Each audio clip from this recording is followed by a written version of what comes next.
이제 에베소서 강해를 한 지도 33번째, 오늘이 마지막입니다. 에베소서 마지막 부분 6장 14절에서 24절까지 말씀을 제가 받들어 읽겠습니다. 그런즉 서서 진리로 너희 허리띠를 띠고 의의 호심경을 붙이고 평안의 복음이 준비한 것으로 신을 신고 모든 것 위에 믿음의 방패를 가지고 이로써 능히 악한 자의 모든 불화살을 소멸하고 구원의 투구와 성령의 검 곧 하나님의 말씀을 가지라. 모든 기도와 간구를 하되 항상 성령 안에서 기도하고 이를 위하여 깨어 구하기를 항상 힘쓰며 여러 성도를 위하여 구하라. 또 나를 위하여 구할 것은 내게 말씀을 주사 나로 입을 열어 복음의 비밀을 담대히 알리게 하옵소서 할 것이니 이를 위하여 내가 쇠사슬에 매인 사신이 된 것은 나로 이 일에 당연히 할 말을 담대히 하게 하려 하심이라. 나의 사정 곧 내가 무엇을 하는지 너희에게도 알리려 하노니 사랑을 받은 형제여 주 안에서 진실한 일꾼인 두기고가 모든 일을 너희에게 알리리라. 우리 사정을 알리고 또 너희 마음을 위로하기 위하여 내가 특별히 그를 너희에게 보내었노라. 아버지 하나님과 주 예수 그리스도께로부터 평안과 믿음을 겸한 사랑이 형제들에게 있을지어다. 자, 24절은 우리 다 함께 읽겠습니다. 이 자리 또는 가정에서 힘차게 시작. 우리 주 예수 그리스도를 변함없이 사랑하는 모든 자에게 은혜가 있을지어다. 아멘. 이제 에베소서 마지막 날 그리고 올해 마지막 주일 예배 때 주실 말씀의 제목은 이것입니다. 우리 저를 따라 한번 힘차게 외칩시다. 영적 완전무장. 저희가 지난 1년간 에베소서 말씀을 보았는데요, 에베소서는 두 부분으로 나누어져 있습니다. 1장에서 3장은 구원에 이르는 길에 대해서 말씀하셨습니다. 성삼위 하나님께서 총출동하셔서 우리를 친히 구원해 내십니다. 두 번째 4장에서 6장까지는 구원받은 자가 어떻게 살아야 할 것인가에 대한 말씀을 주셨습니다. 이제 우리들은 지난번 에베소서 6장 10절로 13절의 말씀을 통해 수많은 영적인 싸움이 우리가 구원받은 후에도 있다는 것을 말씀해 주십니다. 영적 싸움의 대상은 다른 사람이 아닙니다. 싸움의 대상은 사탄 마귀라는 걸 우리가 알았습니다. 그리고 여러분, 세상에서 가장 치열한 싸움터는 밖이 아니라 내 안에 있다는 사실, 우리들은 하나님의 전신갑주를 입고 영적으로 완전 무장해야만 이 싸움에서 승리할 수 있다는 사실을 배웠습니다. 자, 고린도후서 10장 4절 말씀을 다 같이 한번 선포합시다. 다 같이 시작. 우리의 싸우는 무기는 육신에 속한 것이 아니요 오직 어떤 견고한 진도 무너뜨리는 하나님의 능력이라. 보십시오, 우리가 싸우는 무기, 영적 싸움의 무기는 뭐냐면 육신에 속한 것이 아닙니다. 이 땅에 우리가 재력, 학력, 권력, 수많은 육신적인 힘들도 필요합니다. 하나님이 주시는 선물입니다. 그러나 그런 무기로는 영적 싸움을 싸워낼 재간이 없습니다. 돈은 필요합니다. 그러나 돈이 가난보다 좋은 것은 경제적 이유 하나밖에는 없습니다. 경제적으로는 풍족하게 누릴 수 있지만 돈은 오히려 영적 싸움이 되어 우리를 패배시키는 원인이 되기도 합니다. 수많은 영적 싸움의 진정한 무기는 육신에 속한 것이 아니라 하나님의 능력이라고 말씀해 주십니다. 여러분, 1586년에 한 가지 이야기를 들어보세요. 영국의 군인 필립 시든이란 사람이 쥐트펜 전투에서 사망하고 말았습니다. 나중에 사인이 밝혀졌는데 다리 부분에 갑옷이 답답해서 벗어버렸던 그게 원인이었습니다. 바로 그 부분에 적군의 공격이 가해져서 그가 죽고 말았던 겁니다. 설마 했던 한 부분이 오히려 사단의 공격의 표적이 된 거지요. 여러분, 이처럼 영적인 무장은 머리에서 발끝까지 몸의 모든 부분마다 이루어져야 합니다. 더 나아가 우리의 전인격, 정의, 전인격에도 무장이 이루어져야 하며 우리 삶의 모든 영역, 가정, 일터, 교회, 그리고 마을, 사회까지 삶의 전 영역에서 영적 싸움은 치열하게 이루어지고 그러므로 영적인 무장도 이루어져야 합니다. 오늘 우리가 구체적으로 어떻게 완전 무장할 것인가를 7가지로 보게 됩니다. 7가지를 보면 머리의 생각부터 발걸음 하나하나까지 하나님의 전신갑주를 입어야 한다는 걸 우리가 깨닫게 될 것입니다. 자, 7가지 하나씩 보도록 합시다. 첫 번째, 저를 따라 외칩시다. 진리의 허리띠. 여러분, 동양에선 띠를 사용합니다. 옷이 흘러내리지 않도록 뭔가를 단단히 묶기 위해서 띠를 사용하죠. 그리스도인도 영적인 띠가 필요합니다. 그 띠는 진리의 띠입니다. 사탄은 거짓말로 진리를 거슬러 우리의 믿음이 흘러내려가도록 합니다. 우리들은 그러므로 진리의 말씀에 단단히 묶여 있어야만 사탄을 대적할 수 있습니다. 여러분, 영적 싸움의 핵심은 진리를 붙잡느냐 놓치느냐의 싸움입니다. 우리가 진리를 붙잡으면 그 진리가 우리를 단단히 붙잡아 줄 것입니다. 우리 성경 필사시상을 했지만 우리가 말씀 묵상의 시간을 지키면 그 말씀이 우리의 영혼과 삶을 지켜준다는 사실입니다.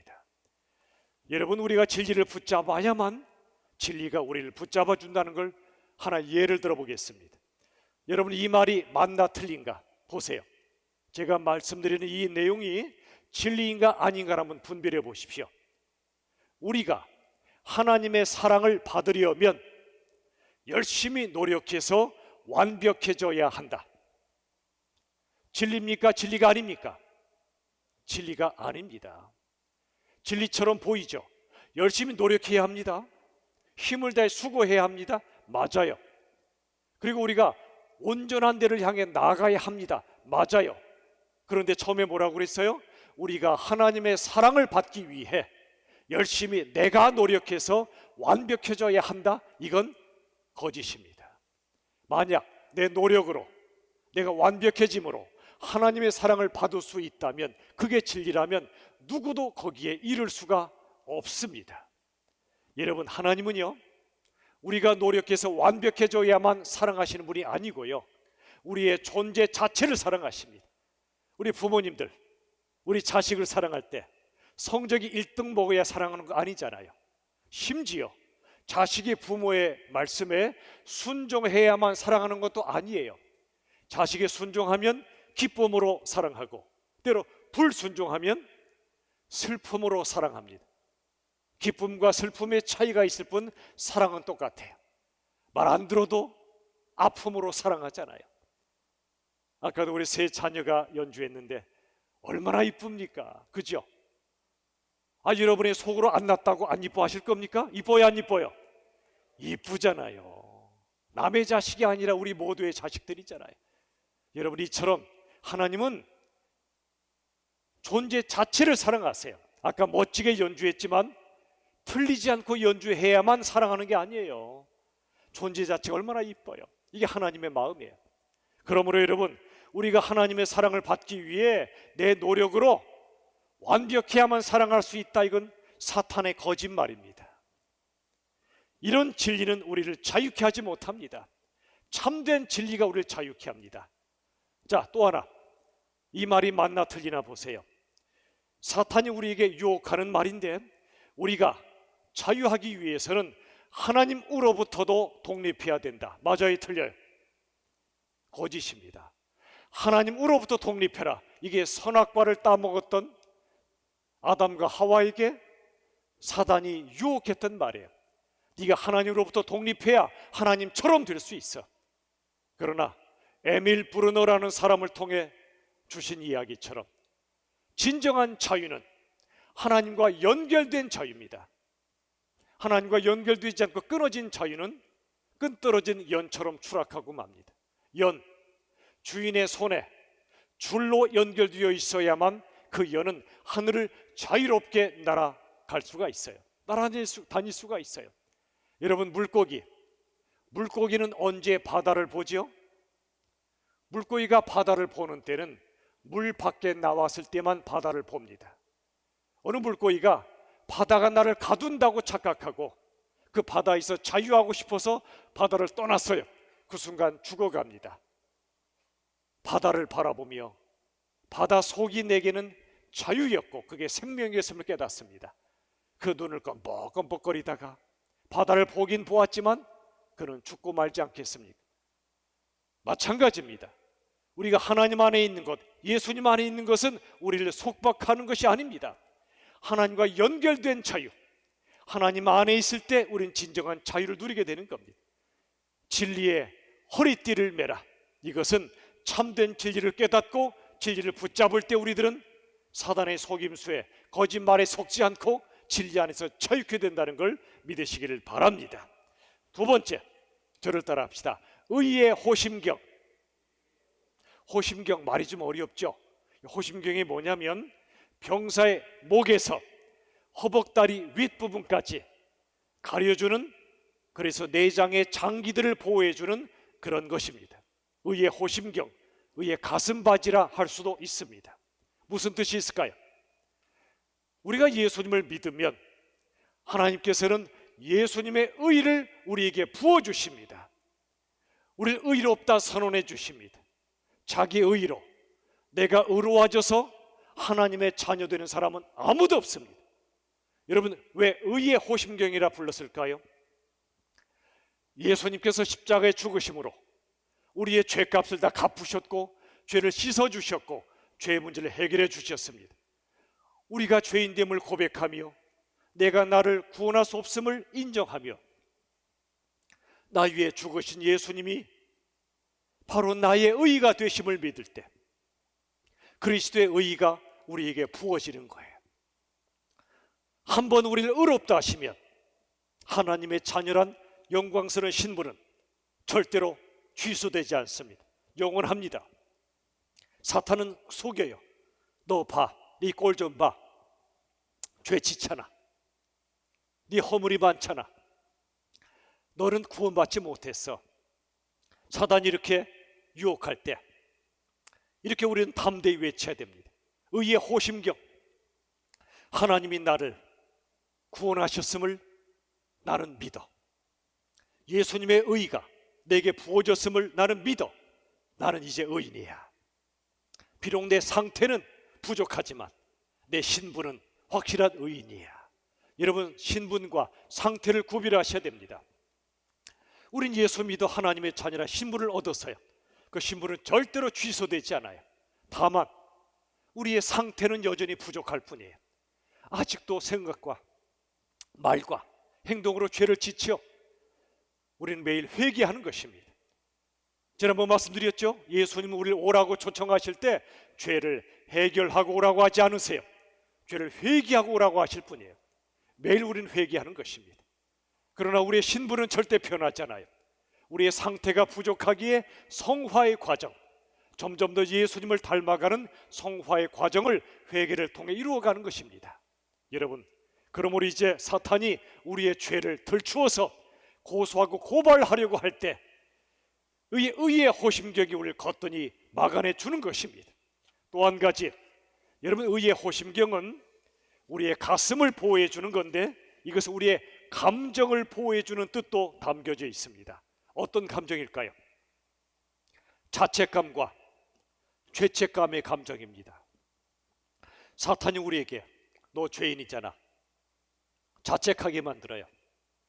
죄책감이 사로잡혀 살게 만들어요. 그러다 보면 내가 구원받지 못한 것처럼 느껴질 때가 있단 말이지요. 그러나 여러분 기억하세요. 우리들은 예수를 믿을 때 예수님의 보혈로 죄 사함 받고 우리 하나님께 온전히 받아들여진 존재라는 것을 믿으시기 바라요. 거절감의 상처가 많은 그런 시대에 살잖아요. 사람이 누군가를 거절할 때, 다른 사람이 나를 거절할 때 아프잖아요. 그런데 여러분 믿으십시오. 하나님은 우리를, 예수 안에 있는 우리들을 거절하지 않으시고 온전히 받아주셨다는 걸 믿으시길 바랍니다. 거절감이, 자책감이, 죄책감이 우리를 사로잡으려 할 때 의의 호심경이 우리를 보호해 주시는 것입니다. 이렇게 외치세요. 그래, 사탄아, 나는 여전히 부족하다, 여전히 허물이 많다. 그러나 예수님이 나를 위하여 죽으신 걸 나는 믿는다. 나는 작은 예수요 의인이다. 하나님의 자녀다. 영원히 하나님의 자녀다. 그러니 사탄아 물러가라. 이렇게 외칠 수 있는 것은 의의 호심경을 탁하고 장착한 사람만이 외칠 수 있습니다. 자, 세 번째, 저를 따라합시다. 평화의 신. 이 신은 신발을 가리켜요. 여러분, 그런 말이 있죠. 좋은 차를 타기보다 좋은 타이어가 소중하다.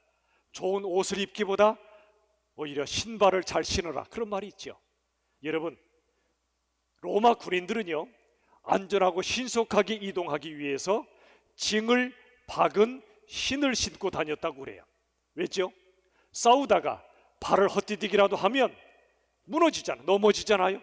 그럼 상대방의 칼과 창이 사정없이 나를 찌릅니다. 그러므로 패배할 수밖에 없죠.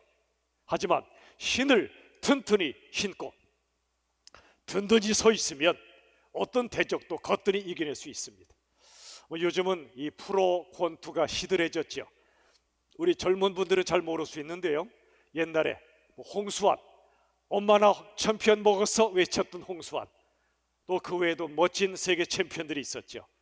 여러분, 이분들은요, 상대방의 잽을 날려도 쉽게 피합니다. 어퍼컷을 날려도 피할 수 있습니다. 날렵하게 피합니다. 여러분, 군사가 든든한 신발을 신어야 적이 창을 찔러도 거뜬히 피할 수 있는 거예요. 신발이 그래서 얼마나 중요한지 몰라요. 자, 그렇다면 신발이 뭘 의미할까요? 이 복음의 신, 평화의 신은 예수님의 반석을 의미합니다. 예수님의 반석, 그 터 위에 든든히 서야만 우리들은 평화를 누릴 수가 있어요. 예수님의 반석, 말씀의 반석, 약속의 반석 위에 설 때 우리들은 하나님과의 평화를 누릴 수가 있고 내면의 평안을 누릴 수가 있다는 겁니다. 은혜의 복음을 우리가 믿을 때 우리들은 영적 평화, 내면의 평화를 누릴 수가 있는 것, 이게 바로 평화의 신이란 말입니다. 두려움 없는 담대함으로 세상을 살기 시작합니다. 우리 두렵죠. 코로나 걸릴까봐, 많이 아플까봐, 죽을까봐 두렵죠. 또 살다가 실패할까봐, 인간관계에서 왕따를 당할까봐 수많은 두려움이 있죠. 그러나 평화의 신을 신으십시오. 이 평화의 신은 복음을 가리켜요. 예수님의 약속의 말씀을 가리켜요. 그분의 반석 위에 설 때 우리는 든든히 서 있고 어떤 공격이 와도, 영적 어두움이 닥쳐와도 거뜬히 서게 될 줄로 믿으시길 바랍니다. 자, 네 번째, 저를 따라합시다. 믿음의 방패. 믿음의 방패. 로마 군인의 방패는 나무로 만들지만 겉을 가죽이나 또는 금속으로 덮어요. 이 방패 뒤에 군인들이 숨죠. 적들이 쏜 화살을 막아낼 수가 있습니다. 특별히 가끔씩은 불화살을 쏠 때가 있어요. 여러분, 사탄이 쏘아대는 불화살, 그들이 쏘지 못하게 막을 수는 없어요. 그러나 그들이 쏘았을 때 방패를 막아낼 수는 있어요. 그리고 그 불을 끌 수는 있어요. 이 방패가 뭘 의미할까요? 방패는 바로 믿음을 가리킵니다. 믿음. 그래서 믿음의 방패라고 부릅니다. 예수님을 믿고 약속의 말씀을 믿는 그 믿음을 가리켜요. 잘못된 믿음은 방패가 되지 못합니다. 예를 들어 나를 믿을 때, 내가 가진 돈을 믿을 때, 내 지위를 믿을 때, 그건 내 영과 삶을 막아낼 수가 없어요. 오직 예수님과 그 말씀을 믿을 때 그게 방패가 되어줄 것입니다. 여기 불화살이라 표현했는데요, 여러분, 적군이 불화살을 쏘아댈 때, 특별히 여기 성경은 악한 불화살이라 말합니다. 뭘까요? 이 세상은요, 악한 생각, 악한 사상들이 우리에게 불화살처럼 계속 날아옵니다. 근데 믿음의 방패, 말씀을 믿는 믿음의 방패가 없으면 다 픽픽 쓰러지고 맙니다. 자, 또 한 가지 예를 들어 볼게요. 우리 인간관계 속에서 마음에 불이 날 때가 있죠. 누가 너무 잘못할 때, 누가 불의한 일을 행할 때 마음에 불이 납니다. 누군가 나를 억울하게 비판하고 비난할 때 불이 납니다. 그때 나도 모르게 그 사람을 향하여 심한 말이 터져나오려고 하잖아요. 이 나쁜 사람아. 그런데 그 순간 내 마음에 불이 일어날 때 실은 그게 사탄이 내 마음에 불화살을 쏘아댄 겁니다. 그 사람을 증오하게 만들고 정죄하게 만들고 내 입에서 악한 말, 센 말이 나가게 만듭니다. 여러분, 자녀들에게 말 조심하셔야 됩니다. 뭔가 자녀들이 실망스러울 때 너 말이야 커서 뭐가 되려고 그러니, 이런 말 하시면 안 돼요. 너 싹수가 뭐하다? 놀았다, 그러시면 아니 되옵나이다. 여러분, 그런 말 하시면 아이 얼굴이 노래집니다. 인생도 노래집니다. 그러면 안 돼요. 내 속에 불이 일어날 때, 자녀를 향해서든 부부간이든 다른 사람을 만날 때 불화살이 날라올 때 이거 사단이 쏘았구나 생각하세요. 내 마음에 불이 일어날 때 내 화살에 그 불을 담아 쏘아대면 절대 안 됩니다. 여러분, 죽을 때 세 가지를 후회한다고 그러죠. 더 사랑할 걸, 더 즐겁게 살 걸, 또 하나가 더 참을 걸, 그런다고 그래요. 아직 죽기 직전이 안 돼서 모르겠지만 그럴 것 같아요. 평생 두고두고 후회할 그런 말을 하지 않도록 내 마음에 불을 잘 꺼야 됩니다. 불화살을 꺼버려야 됩니다. 자, 그 외에도 사탄은 수도 없이 많은 불화살을 쏘아댈 것입니다. 그때 믿음으로 막아내십시오. 상대방이 쏘는 건 막을 수 없어도 내 방패에 꽂힌 불타는 불은 끌 수 있잖아요. 믿음의 방패를 가지십시오. 다섯 번째, 저를 따라 합시다. 구원의 투구. 자, 투구는 어디 쓰죠? 머리에 쓰죠. 우리의 생각을 막아준다, 그런 뜻입니다. 구원의 투구가 뭐죠? 예수님을 통해 우리를 구원해 주셨는데 사탄은 우리 머리와 생각을 공격합니다. 넌 구원받지 못했어. 하나님이 널 사랑하지 않으셔. 그렇다면 네 삶이 이 꼴이 될 수 있겠니? 그렇게 공격하면 네가 구원받지 못한 것 같아요. 하나님이 날 사랑하지 않는 것 같아요. 그래서 절망감에 사로잡힙니다. 그 생각이 말이죠. 바로 그 순간 절망감을 뛰어넘어 소망을 우리에게 주십니다. 구원의 투구입니다. 두 가지 소망. 첫 번째, 예수님의 재림의 소망입니다. 여러분, 그런 생각 안 하십니까? 이 세상을 보면 악한 자들이 득세합니다. 땅땅거리며 삽니다.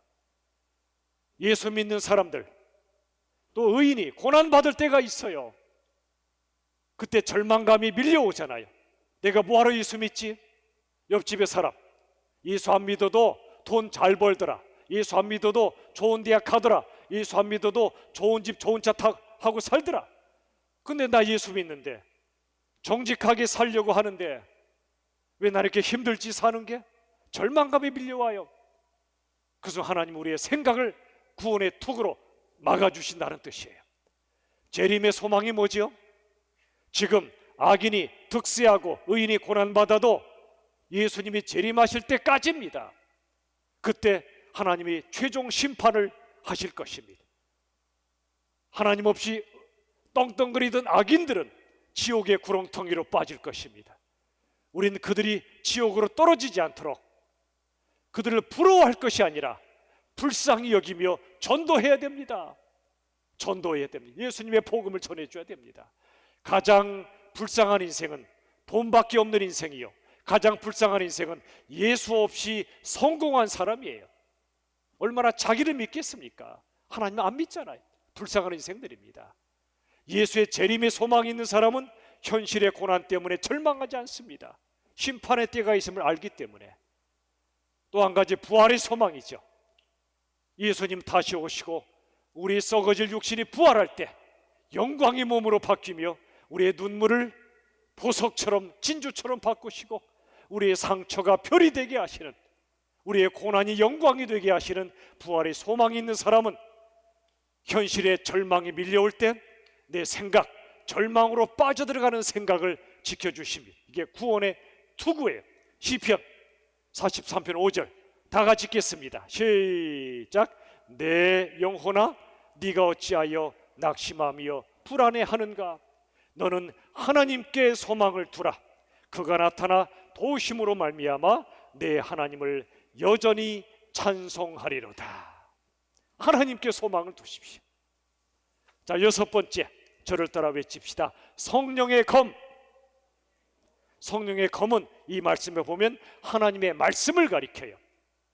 여러분, 앞에 다섯 가지는 방어용 무기인데 지금 6번째 성령의 검 하나님의 말씀은 유일하게 공격용 무기입니다. 우리 예수님 광야에서 시험당하실 때 말씀으로 물리치셨죠. 구약의 신명기 말씀으로 말이죠. 우리도 똑같아요. 하나님의 말씀은요, 죽은 자도 소생시키는 능력의 말씀인 걸 믿으시길 바랍니다. 이 코로나 위기 시대에 가장 필요한 것은 다른 것이 아니라 하나님의 살아있는 말씀이에요. 저도 수없이 느낍니다. 지난주에도 24일 아침에 이 자리에서 성도과 학생들에게 성탄 죄풀에서 말씀을 전했습니다. 거기에 푹 수그린 아이들도 있어요. 간절한 마음으로 그들을 향하여 말씀을 전합니다. 뭔가 사는 게 힘들어서 수그리고 있겠죠. 그들에게 하나님의 말씀, 예수님의 복음을 전해주면 나중에 보면 눈을 뜨고 있어요. 고개를 쳐들고 있어요. 여러분, 이 시대에 어떤 무기보다 예리하고 핵폭탄보다 강한 것이 하나님의 말씀임을 믿으시길 바랍니다. 그 말씀이 나를 살리고 다른 사람을 살리는 거예요. 여러분, 저는 찬송가 585장을 봅니다. 1절에 보면 내주는 강한 성이요 방패와 병기 되시니. 우리 찬양의 앞부분만 한번 찬양을 한번 드려볼까요? 같이 반주가 없어도 괜찮아요. 내 주는 강한 성이요 방패와 병기 되시. 큰 환난에서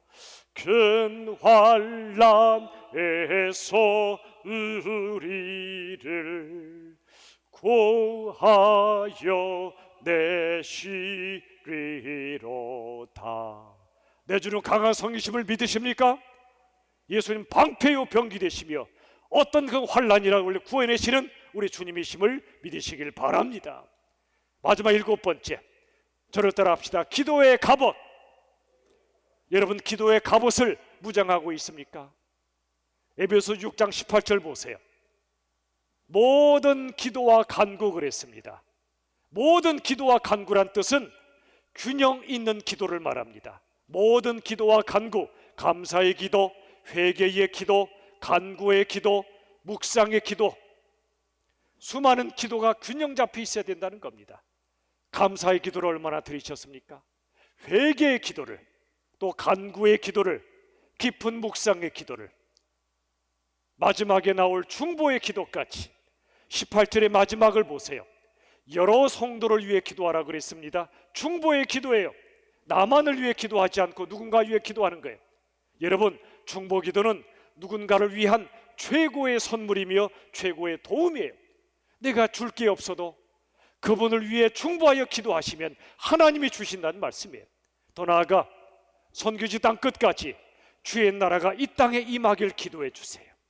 선교사님 위해 기도해 주시고 선교지 영혼들 위해 기도해 주세요. 수많은 기도들이 균형 잡힌 기도로 나아가야 합니다.